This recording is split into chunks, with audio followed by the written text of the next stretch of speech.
Okay, let us now discuss solution number 2. And this is solving quadratic equations by factoring. So, ginagamit natin ito kapag ang given quadratic equation ay may common factor or factorable. Napag-aralan nyo naman ng factoring nung kayo ay grade 8 pa. So, bago gamitin ang factoring, siguraduhin lamang that the quadratic equation is equated to 0. So, let us have an example. So we have here, what are the roots of 3x squared minus 12x equals 0?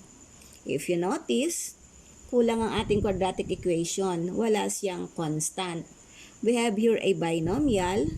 Kung i-recall mo yung lesson mo, this binomial is factorable by using the greatest common monomial factor.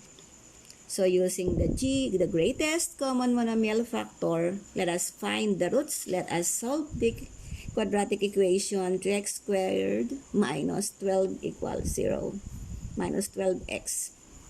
So what are the common factors? Common factor of 3 and 12. Silang dalawa ay nasa table ng 3, kaya ang kanilang common factor ay 3. Then we have x. So, this is our monomial. Ano ngayon yung ating binomial sa loob? To get the binomial inside, so let us divide 3x squared divided by 3x. We only have x. Then, negative 12 divided by 3, we have negative 4.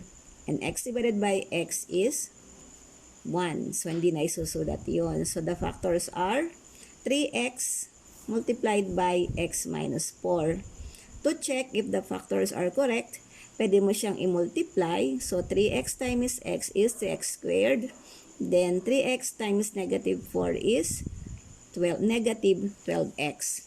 Pag nakuha mo na iyan, na-check mo na, pwede mo nang paghiwalayin to get x sub 1 and x sub 2. So, equate to 0. So, this is 3x equals 0. Kailangan maiwan ang 3. Kailangan maiwan ang x. So, natin i-divide. Huwag nang mag-isip ng kung ano pa man. Kung ano man ang kalapit ng x, yun ang pang-divide mo. So, we have here, x sub 1 equals 0. 0 divided by 3 is 0. Naman tayo sa kabila, hanapin ang x sub 2. Kopyahin na lamang ang x minus 4 equals 0.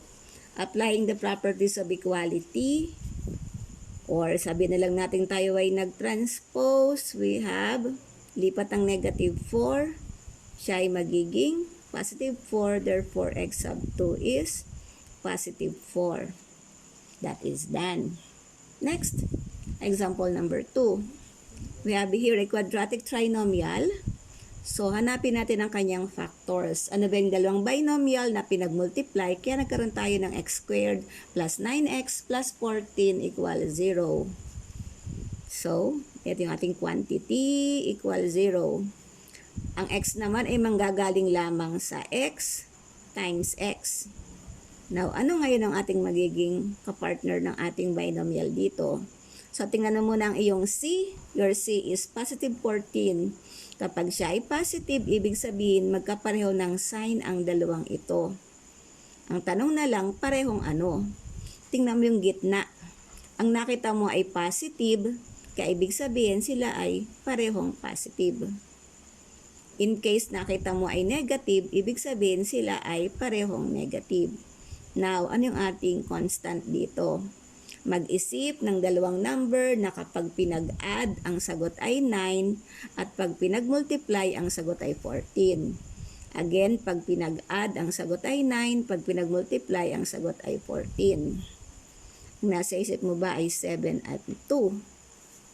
So, pwede mo nang ilagay dito kahit saan, okay lang. So, we have 7 and 2. So, pag nakuha mo na yan, pwede mo nang hatiin to find the values of x sub 1 and x sub 2. So, we have x plus 7 equals 0, transposing. X sub 1 equals negative 7. Do not forget to change the sign. X plus 2 equals 0. x sub 2 equals, positive becomes negative 2. Tapos na po. Then we have another example.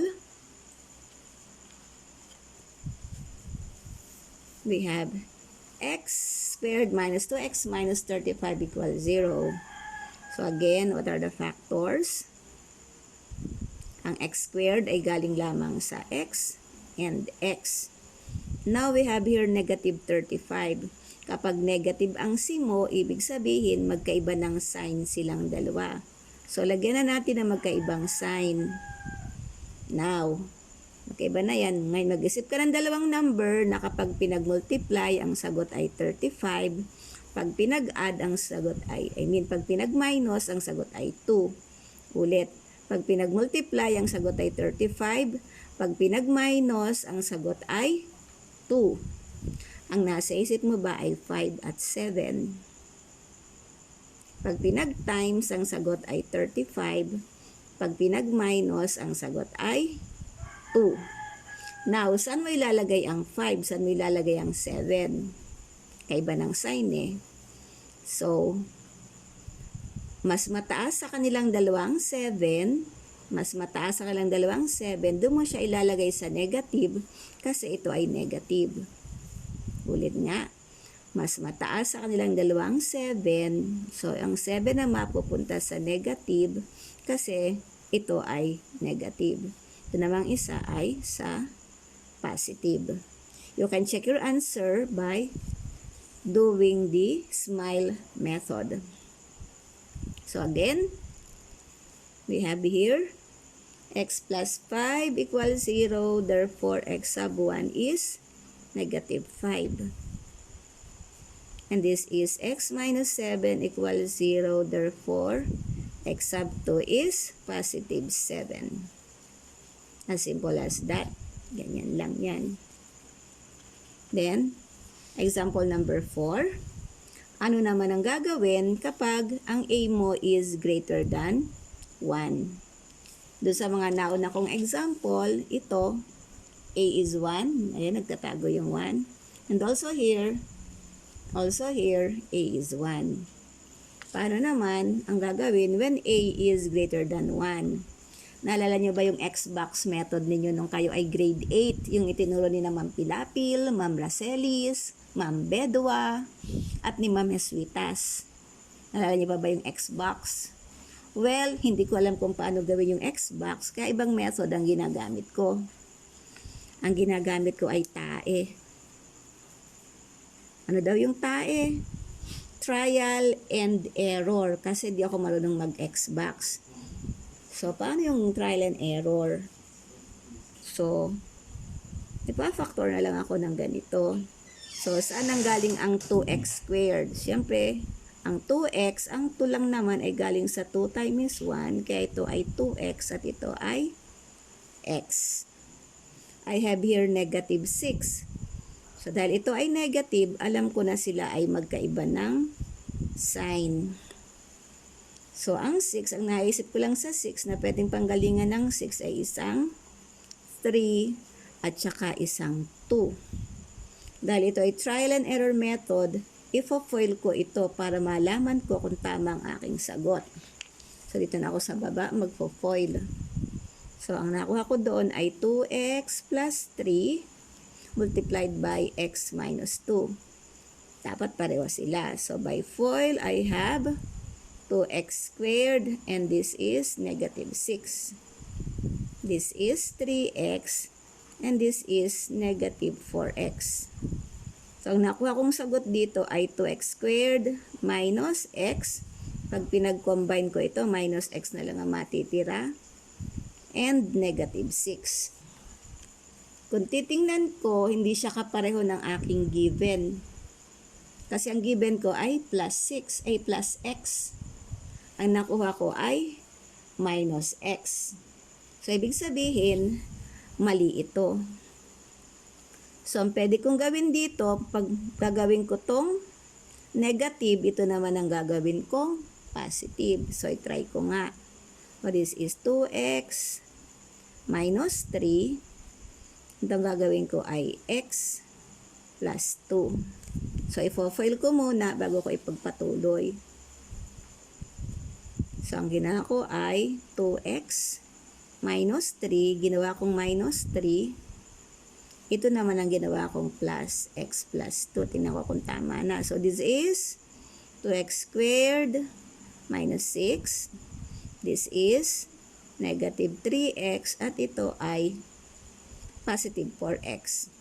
Ang makukuha ko ng sagot diyan ay 2x squared. Pag pinag-combine ko ito, plus x na lang ang matitira. Then copy this, negative 6. Nakuha ko na yung hinahanap ko. Magkapareho na sila ng given. Ito siya.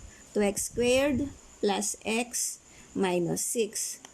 Ang sagot ko dito ay 2x squared plus x minus 6. So, ito ang tamang factors. Hindi yung nauna ko kanina. So, pag nakuha ko na ito, I can now divide.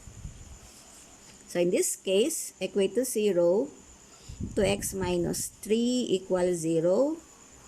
2x equals, ilipat mo na ito sa kabila. Negative, magiging positive na. May kasama pa yung x, tanggalin. So, this is 2 divided by 2. Cancel na yan. Ang natira na lang dito ay x sub 1 equals 3 over 2. So, ang x sub 1 natin ay fraction. Sa kabila naman, x plus 2 equals 0. So, pwede na yan. Dire-diretso na lang yan. X sub 2 equals transpose, it's negative 2. Tapos na po. So, that is solution of quadratic equations by factoring. I hope you learned something. Happy learning!